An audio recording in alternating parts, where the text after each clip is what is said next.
Joy 99.7 FM. It's 1 o'clock, time for the Joy Business Report.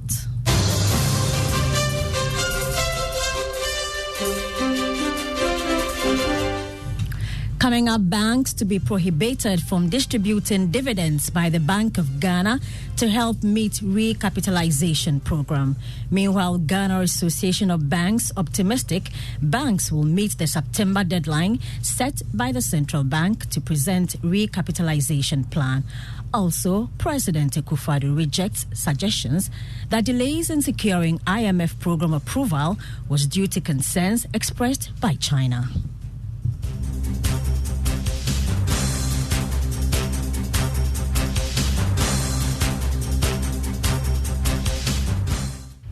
I am Hannah Odame. Let's settle for the details. Banks will be prohibited from distributing dividends to shareholders to help them meet the recapitalization program by shoring up their capital. That's according to the International Monetary Fund staff report on Ghana. According to the report, the financial intermediaries will also be restricted in terms of their risk exposures, whilst the central bank will strengthen its monitoring for those who do not meet the capital adequacy ratio. There's more in this report.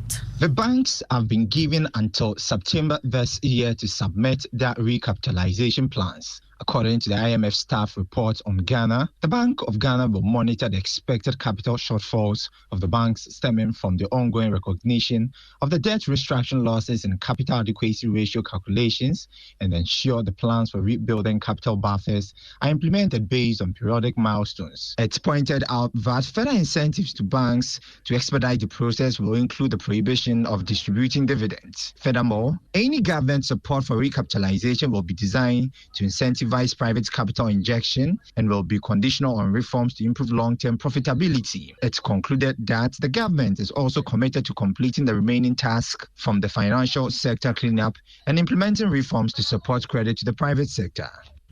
That was a Business Desk report. The Ghana Association of Banks has described the Bank of Ghana's end of September deadline to banks to provide their recapitalization plans as judicious.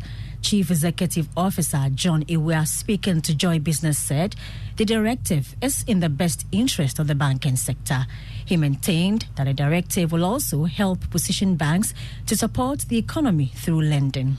You all read from the governor just around the time we signed the debt exchange documentation that with the banks, they had given us some reliefs on capital, on when we are supposed to build up capital. What the governor is saying is within that period, they want to know when within the period capitalization will be coming in so that they have good visibility of the plans of the banks in terms of capital accumulation and also attracting capital to build the right capital buffers, and I think it's in the spirit of building the base that can support the economic recovery. And our view is that it should be within the relief period, except that if you are a bank and your capital is below the regulatory minimum, it's in your own interest that you move quickly to beef up your capital levels.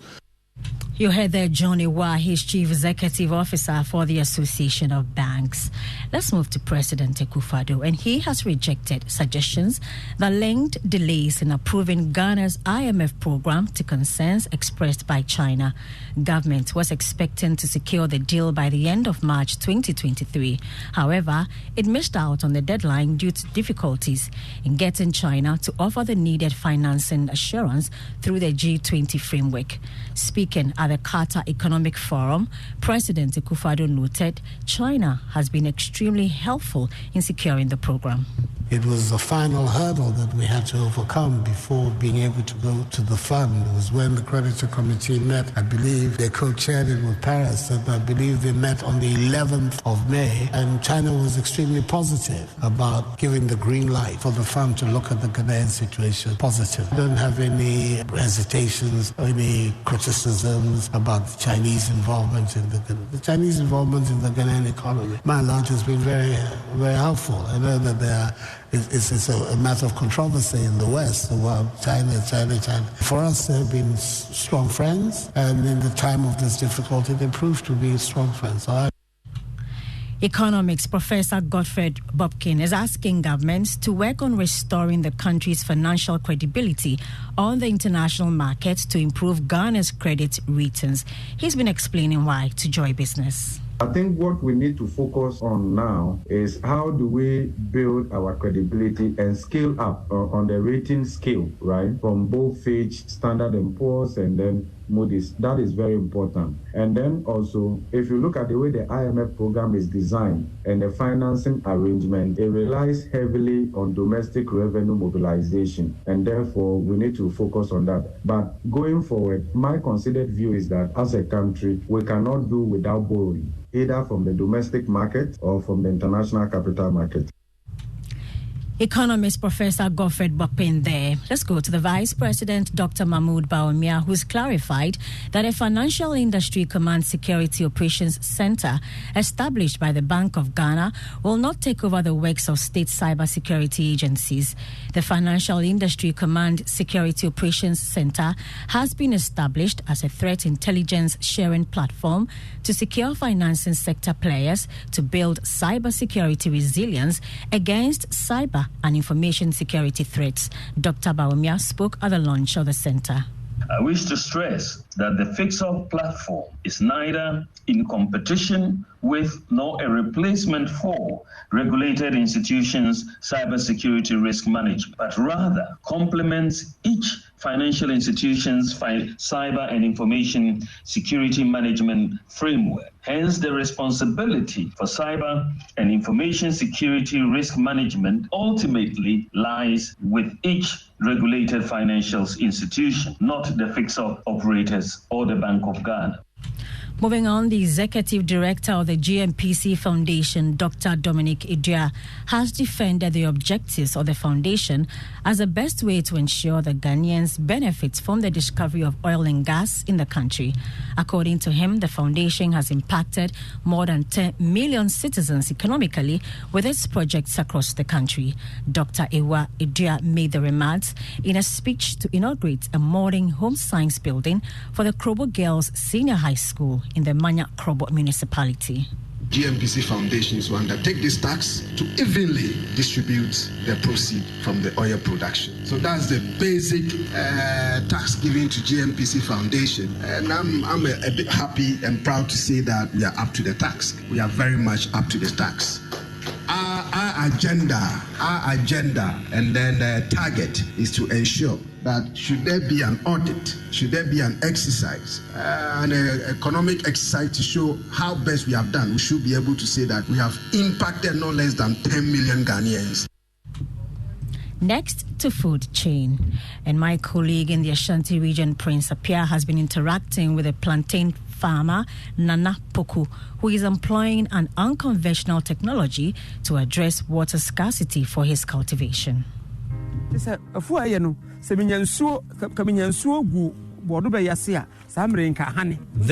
61-year-old Nana Poku, a farmer in the Gosu community of the Ahafo region. Last year, his 8-acre maize farm did not do well because the rains failed to come as expected. I had no money and could not conserve water from the well I dug. As a result, the farm did not last. The rain stopped. Due to his experience, Nana Poku will not cultivate maize this year. He invested in his plantain cultivation with the hope of raking in enough yields, but the rains again failed to come. I invested 10,000 Ghana cedis, but couldn't make equal returns. Now I do not know when this plantain farm will be ready for harvest, so I can reap my returns. Soil and water engineer at KNUST, Professor Nicholas Chebafo, has been explaining why the rain distribution has changed. Studies are suggesting that the average rainfall, say Kumasi, you expect to have in a year about 1,300 millimeters. That average rainfall is not changing, but the pattern we have known over the years seem to be changing. So we have to get the right seeds that can do well in some of these periods. And then the traditional rain-fed agriculture, which people refer to as the grace of God agriculture, we have to change it. And so to avoid losing his investment, this time, Nana Poku has employed a new mechanism to irrigate his farm. His unconventional mechanism uses plastic bottles perforated at the bottom and placed at the stem of the plantain plant. Once a pig with me, Namedi was Namedi So I punch a hole on the bottle with this pin and then place it under the plantain. So as the plantain gets water, the cocoa also gets some. Because the water drips, it takes a while before it drains. The turban here also makes the base cool. I have also mulched it with banana leaves. Even if I'm not around for a while, the crops remain irrigated and in good temperature. This has helped me, else all the plants would have been dead.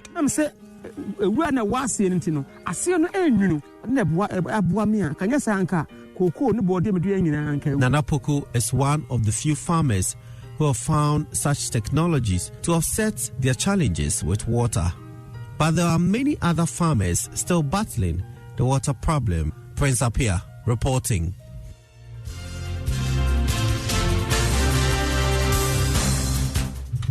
And that's all for the Joy Business Reports. But then you'll find all these stories and more on all our social media pages, including LinkedIn. Just click and follow us. The Joy Business Report is brought to you by EcoBank Double Salary Promotion Reloaded. Do you receive your salary in an account that gives you more? Is your salary in the right account? Well, no worries. We are here to help. Just open an EcoBank salary account and enjoy amazing benefits like free life insurance, which provides cover for death, permanent total disability, critical illnesses, hospitalization, temporal disability, and retrenchment. With the EcoBank salary account, you can enjoy the ability to save as you spend, free debit card, access to loans, and a lot more. And the best part is you stand the chance to win double your salary in the EcoBank Double Salary Promo Reloaded. So why don't you open an EcoBank salary account and enjoy all these benefits that comes with it? For inquiries on the EcoBank Double Salary Promotion Reloaded and the EcoBank salary account, just call EcoBank toll-free on 0800 00 3225. Please note, EcoBank will never call you for your Ghana card information or your mobile app PIN or ask you to pay money before your account is credited as a winner in this promotion. The only call that you will receive is to inform you that you have won in the promotion and your account has been credited. You are not required to pay money in this promotion or to receive your prize. When in doubt, just visit any of our branches. Remember, terms and conditions apply. EcoBank, the Some African Bank. That's it for the Joy Business Report, and Sammy Fosing is next with Ignition. Do enjoy. I am Hannah Odami.